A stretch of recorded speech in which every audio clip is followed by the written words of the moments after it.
La salud mental es un estado de bienestar que permite a las personas hacer frente a los momentos de estrés de la vida, desarrollar todas sus habilidades e integrarse en su entorno.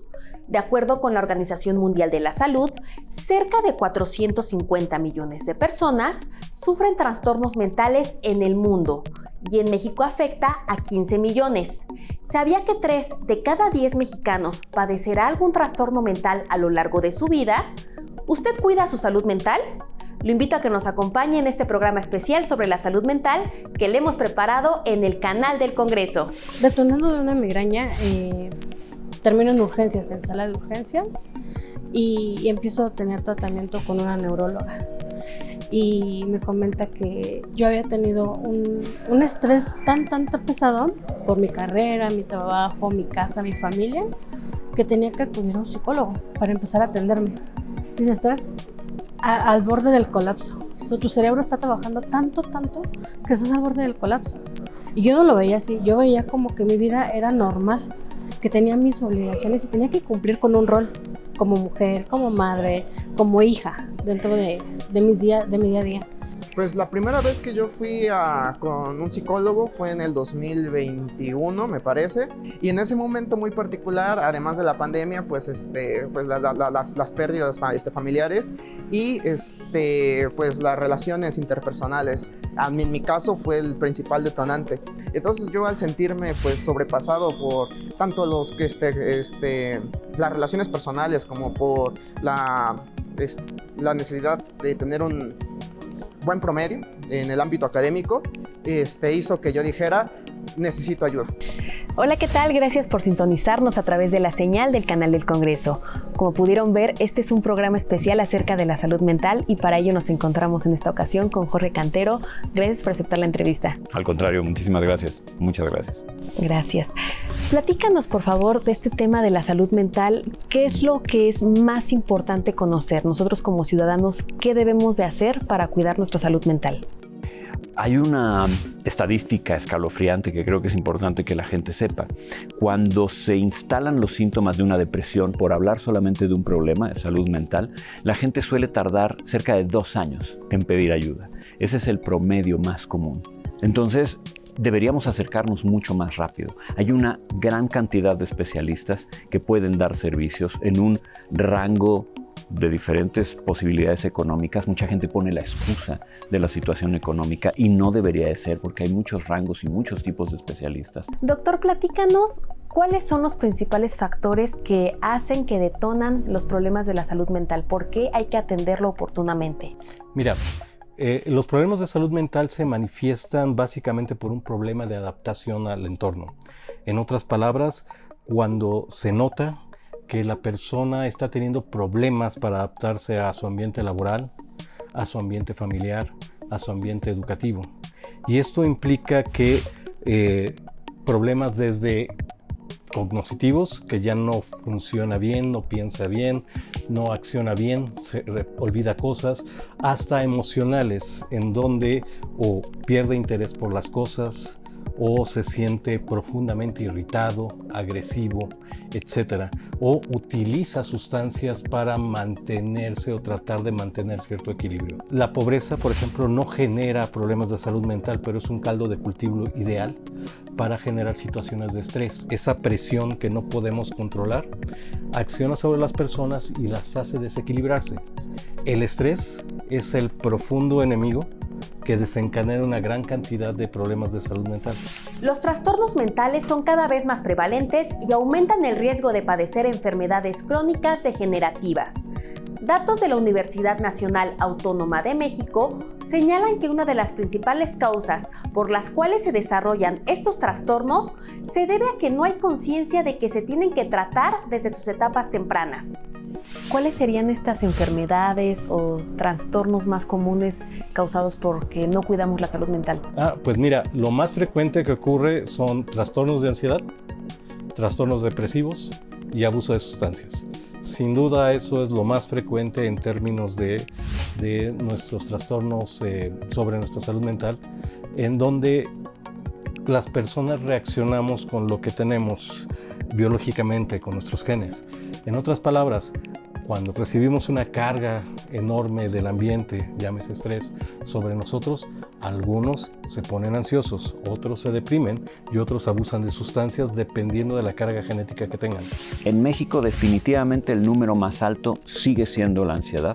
Estamos hablando de que el 50% aproximadamente de los casos de problemas emocionales que se consultan en México tienen que ver con ansiedad. La depresión está muy cerquita, estamos hablando de entre el 30 y el 40%. Estamos hablando de 5 millones de personas o más que tienen este tipo de problemas. Entonces siguen estando a la cabeza. En México hay mucho problema de consumo de sustancias y muy en particular de alcoholismo. Hay mucho problema de alcoholismo. En cifras más bajas estamos viendo déficit de atención, repito, de algunos otros problemas adaptativos, problemas de pareja hay muchísimos. En cuanto a prevalencia, te puedo decir que las mujeres siguen siendo quienes más presentan problemas de ansiedad y depresión, y al día de hoy seguimos teniendo un número muchísimo más alto de hombres que presentan problemas de suicidio y de consumo de sustancias. Y además de eso, teníamos que no descansaba, no dormía, no tenía mis roles de sueño. A partir de ahí yo empiezo a acudir con un psicólogo. Después de esto tuve un evento bastante traumático y me envían con el psiquiatra. Me dicen, es necesario, o sea, el psiquiatra no es nada más para los locos, porque era algo que se tenía un estigma. Y yo decía, no es para los locos. Y me lo dijeron, que tienes que ir, porque hay sustancias que tu cerebro en este momento no está produciendo, porque está cansado. Y si está cansado y no te sientes con esa felicidad, con esas ganas de hacer más proyectos, porque tu cerebro está cansado. Tienes sueño, tienes cansancio, porque tu cerebro no está produciendo esa pequeña sustancia que necesita tu cuerpo. Entonces vamos a ayudarle a tu cerebro con este medicamento para que empiece a trabajar. Pero obviamente al darte medicamento necesitas darte un seguimiento y no nada más tomarlo porque tú dices, estoy deprimido y lo voy a empezar a tomar. No, tienes que tener un acompañamiento para todo esto. A partir de eso yo entendí que mi salud mental era importante, que tenía que cuidarla. Datos del Gobierno de México indican que más del 60% de los mexicanos que sufren algún trastorno mental, como depresión, desorden bipolar o esquizofrenia, no recibe tratamiento. El trastorno de ansiedad es el más común. Aproximadamente el 14% de los mexicanos lo ha sufrido y suele presentarse durante la infancia o la adolescencia, que es la etapa de mayor vulnerabilidad y hay más probabilidad de degenerar alteraciones mentales. ¿Cómo es que podemos detectar, por ejemplo, que requerimos ayuda, requerimos acudir con algún especialista para hablar acerca de esto? Es buena pregunta. Mira, la tristeza, por ejemplo, es común.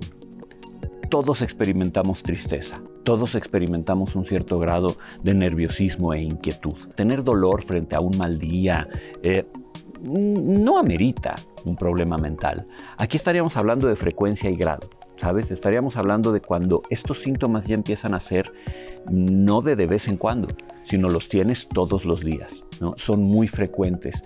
Y no solamente son muy frecuentes, sino el grado de afectación que están teniendo en tu vida ya es notorio. Pero también aquí hay un parámetro importante. Ya te estorba. Ya no es solamente algo molesto de vez en cuando, sino empieza a provocarte problemas en tus relaciones interpersonales. Empieza a provocarte problemas en tu trabajo. Empieza a provocarte problemas para tú desempeñar las cosas que usualmente haces. Yo tuve un secuestro. A mí me secuestraron y después de esto yo decía, esto no va a cambiar mi vida. Yo voy a seguir adelante, a mí me va a seguir adelante esta situación. Yo no voy a cambiar mi vida, mi rol, mis actividades por esto. Yo voy a seguir adelante.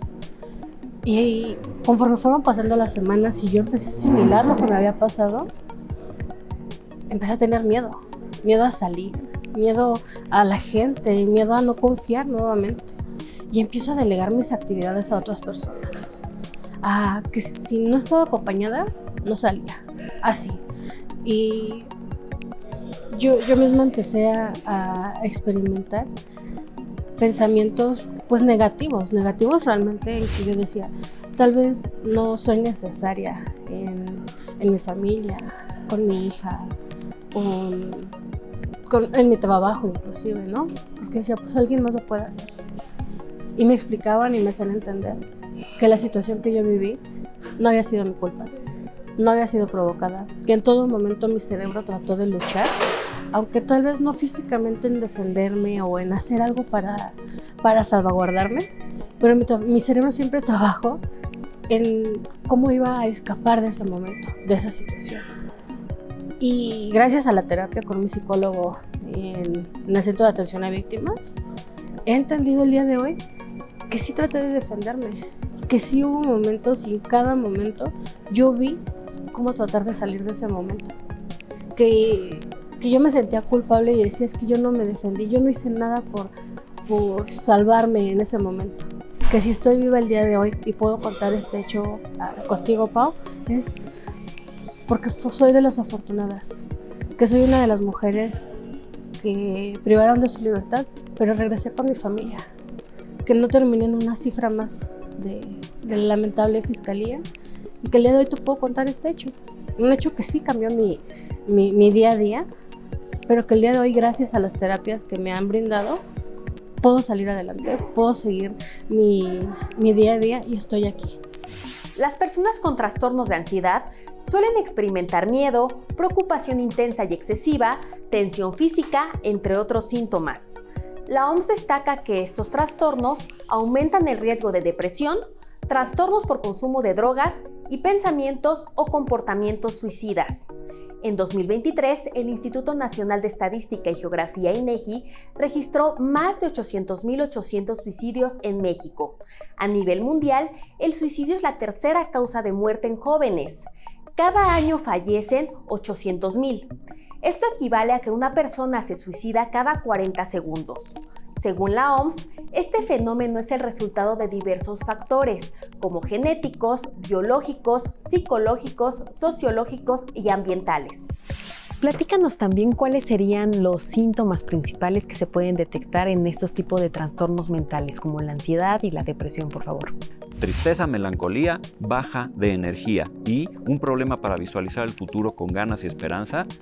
Hay que acudir al doctor porque se está formalizando una depresión. Ahora, ansiedad es diferente. En la ansiedad hay nerviosismo, inquietud y algo muy importante que es la hipervigilancia. Quiere decir que constantemente estoy con una sensación de que tengo que observar mi entorno porque siento que hay peligros, problemas, dificultades que no veo, pero tengo que estar alerta porque puede pasarme algo. Dentro de ese nerviosismo podemos tener dolores de cabeza recurrentes, dolores de espalda, problemas gástricos. Claramente es la desadaptación. Te das cuenta de que algo no está funcionando bien. Resulta que esa ida a la escuela se convierte en problemática, ya no regresa o ya no va, no presta interés. Son cambios en la rutina que a veces pasan desapercibidos o pensamos que es debido a una época, a algo excepcional que va a pasar solo. Algo que es muy importante de saber de los problemas de salud mental, como la depresión o la ansiedad o el abuso de sustancias, es que no se curan solas. El tiempo por sí mismo nunca las va a curar. Una persona deprimida no se cura con el tiempo. Es más, empeora con el tiempo. Con el tiempo esperamos que sus síntomas vayan empeorando y puedan tener hasta desenlaces fatales. De acuerdo con la Organización Panamericana de la Salud, la pandemia provocada por el COVID-19 aumentó los factores de riesgo asociados al suicidio, como la pérdida de empleo, los traumas o abusos, el poco acceso a la salud y los trastornos mentales como la ansiedad. Cifras de la OMS revelan que casi un tercio de los mexicanos documentó síntomas de estrés postraumático. En la pandemia pasó algo muy particular, que evidenció, digamos, cómo existen válvulas de escape que nos permiten de alguna manera amortiguar los efectos de la presión, del estrés, de la interacción. En la pandemia las familias tuvieron que convivir con ellas mismas, encerradas en un solo lugar, sin tener posibilidad de escape, lo cual llevó a un incremento de casos de violencia familiar, o un incremento de casos de depresión en adolescentes, en niños, ¿no? Ansiedad en adolescentes y en niños, básicamente porque a veces hay que escapar de la misma familia, ¿no?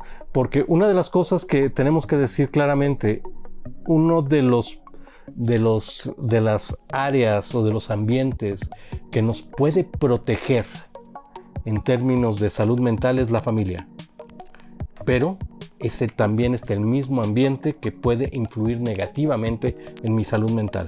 Porque aparte también algo que considero muy importante, más allá de ir a terapia, es como hacer cosas como por ti, ¿no? Es como de que justamente, o sea, complementar la terapia con justamente hacer ejercicio, hacer cosas que te gusten, seguir saliendo con gente, platicarlo con otras personas, acercarte a tu familia. O sea, yo siento que hay muchas estrategias. Yo creo que una herramienta muy poderosa, que también es una disciplina y una técnica, la definición de mindfulness es conciencia plena, estar en el presente, porque las personas en sí, vivimos como de una manera un poco difícil, hasta sufrida, si lo podemos ver así. ¿Por qué? Porque vivimos en como varias dimensiones, pero una es el tiempo, y es como vivimos en el pasado, y si vivimos en el pasado, pues la nostalgia y eso, pues nos vamos a sentir mal, o en el futuro, y es la ansiedad.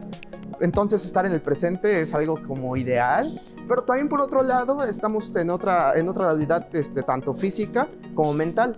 O sea, nosotros tenemos muchas ideas y todas las cosas ocurren en nuestra cabeza, pero al final de cuentas estamos sujetos a una realidad física como muy fría, si lo vemos en el sentido que pues es inalterable, muchas cosas no las podemos cambiar. Con este concepto de conciencia plena, a través de la meditación y las respiraciones, pues estar en el momento. Y entonces pues pueden ser como sesiones muy cortitas, 5 o 10 minutos, donde te pones, puede ser con algún sonido ambiental o con un especialista que pues, esté como guiando una sesión. Pero el punto es justamente traer tu mente al presente y unir, justamente conciliar todas estas pues vertientes de la humanidad en el momento. Yo creo que siempre es buena idea acudir primero con el psicólogo. Hay de pronto un poco de confusión en la gente entre qué hace un psiquiatra, qué hace un neurólogo, qué hace un psicólogo, y todos trabajamos en común, ¿sabes? Entonces, a ver, creo que siempre es buena idea acudir con un psicólogo primero. El psicólogo va a hacer una entrevista y un diagnóstico, y casi siempre él va a ser el indicado para decirte: esto requiere atención psiquiátrica, esto requiere atención neurológica. Ahora, el psiquiatra, ¿qué hace? El psiquiatra es un médico. Entonces, el psiquiatra casi nunca da terapia. Él más bien lo que hace es recetar los medicamentos adecuados para equilibrar los síntomas que se están teniendo según de dónde viene el problema. Neurólogo, pues ya es cuando estamos hablando de una situación más grave, también de índole del sistema nervioso. Entonces, primero psicólogo y a lo mejor de ahí derivar alguna de estas especialidades. Ahora, ¿dónde? Diablos, pues sabemos un montón. La gente no debería asustarse por el tema económico, que es algo que nos hacen referencia muy a menudo los pacientes. La mayoría de los psicólogos manejamos acuerdos con nuestros pacientes para que la terapia sea sostenible. También hay instituciones, también hay universidades. Casi todas las universidades que tienen la carrera de psicología tienen servicios de atención psicológica al público en general a bajo o nulo costo.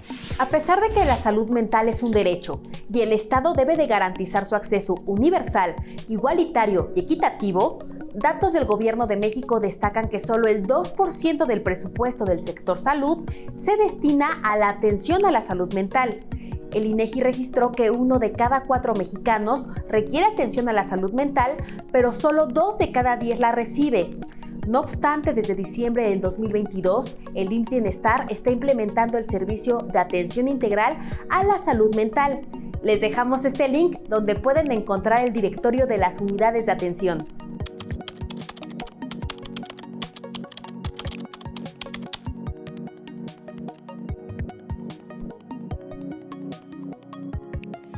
Ahora que he ido a terapias, que he ido pues con varios especialistas de la salud, pues digo, con mi psiquiatra, con psicólogo, con neurólogo, yo te puedo decir que sí deben de seguir, que tiene que haber un seguimiento.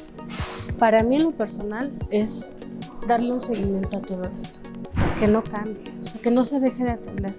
Sí, va a ser mucho tiempo. A mí me lo dijeron desde un inicio, por lo menos en el tema del neurólogo, sí va a ser un buen tiempo, que tengo que estar constante, porque no hay un estudio específico del cerebro. Yo les podría decir que rompan sus complejos, que no tengan miedo de asistir a los especialistas y de pedir ayuda. El pedir ayuda está bien. Para mí, el hecho de que pidan a gritos esta ayuda es porque ya no están bien. El día de hoy yo veo muchos casos de chicos, de chicas en depresión y que no tienen esa ayuda por el miedo al que dirán. No tengan miedo a pedir ayuda. O sea, sería lo único que yo les puedo decir a los jóvenes, a las personas que nos escuchan el día de hoy. No tengan miedo de pedir ayuda. Acudan a los especialistas, acérquense. Rompan esos estereotipos de que solamente el psicólogo es para personas con trastornos o el psiquiatra solamente para los loquitos, porque eso no es cierto. Y además es una parte tan estigmatizada y poco valorada estas especialidades. No solamente el acudir al doctor es cuando uno se siente mal físicamente, sino también internamente. Yo creo que la principal recomendación que podría dar, desde mi muy humilde experiencia, es darse cuenta, no hacerse el loco o el desentendido de los problemas propios. Porque eso sí he visto mucho, que muchas personas justamente como por no querer hacer un problema mayor, según ellos, pues no se atienden o lo dejan pasar o van acumulando problemas, no hablan, no hacen nada. Todo lo principal yo siento que es ser muy sinceros con uno mismo. Y la sociedad también, ¿cómo puede aprender a ser más consciente de que existen este tipo de problemas de la salud mental? ¿Cómo se puede eliminar este estigma y esta discriminación hacia las personas que padecen problemas de salud mental? Por favor, vámonos olvidando ya de que tener problemas emocionales son sinónimos de debilidad y de vulnerabilidad. Vamos olvidándonos de eso ya, porque le hacemos un pobre servicio a la gente que queremos y a la sociedad en general. Deberíamos estar mucho más sensibles como sociedad a pensar que la salud mental es relevante y que nosotros tenemos que actuar en términos de favorecer la salud mental de nuestra familia cuando veamos síntomas de que algo no está bien. Creo que hay que promover una cultura de salud mental en donde nosotros no debemos de saber cómo curar un trastorno mental. Pero para eso hay especialistas y debo de saber que puedo llevar a mi persona, a mis familiares, a un especialista para que lo ayude con esto. Y adicionalmente, la mayoría de estos trastornos tienen un buen pronóstico si se tratan a tiempo. Sin duda todavía falta mucho por hacer, ya que no solo se tiene que atender la salud mental, se tiene que prevenir el desarrollo de alteraciones mentales, promover el autocuidado, capacitar y sensibilizar al personal del sector salud, así como a la sociedad en general, y erradicar el estigma que hay hacia las personas con problemas de salud mental. Es así como llegamos al final de este programa especial. Soy Paola Salinas y en nombre de todo el equipo del Canal del Congreso, les agradezco habernos sintonizado y los invito a continuar con nuestra programación. Hasta la próxima.